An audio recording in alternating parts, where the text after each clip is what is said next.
থাকবে? আচ্ছা, একটা মজার মাসআলা বলি। দুর্ভাগ্যজনক হলেও সত্য, অনেক আলেমের এই জায়গার মধ্যে যাকাত আছে, কিন্তু অনেকে জানে না। এই জায়গায় যাকাত আছে কিন্তু জানে না। সেটা কি? সেটা হচ্ছে কিতাব। কিতাবের উপরে কি যাকাত হবে না হবে না? হবে। যেমন অনেক আলেমের কাছে আছে লক্ষ লক্ষ টাকার কিতাব আছে। আছে না? লক্ষ লক্ষ টাকার কিতাব আছে। আছে। এখন এই কিতাব যদি আলেম সাহেব পড়ে, মানে মোতালার মধ্যে থাকে, তাহলে এটার উপরে যাকাত হবে না। কিন্তু যদি মোতালার মধ্যে না থাকে, শুধু যদি প্রদর্শনের জন্য রেখে দেওয়া হয়, তাহলে এটার উপরে যাকাত হবে।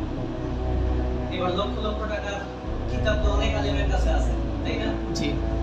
বাকিটা আল্লাহ জানেন, ওনার মুআমালাত তো আল্লাহ জানেন। মাসআলাটা বলা হচ্ছে মূল উদ্দেশ্য। যদি ওই কিতাবের মোতালা হয় আর নিয়ত তো তিনি জানেন, তাই না, যে তিনি কিভাবে কিনছেন। যদি ওইটার উপরে তিনি মোতালার মধ্যে থাকেন, তাহলে এটার উপরে যাকাত হবে না। আর যদি মোতালা না থাকে, শুধু অনেক কিতাব আছে দেখতে সুন্দর, লাইব্রেরি একটা বানায় রেখে দিয়েছেন প্রদর্শনের জন্য, তাহলে এটার উপরে যাকাত হবে। যদি যাকাত না দেয়,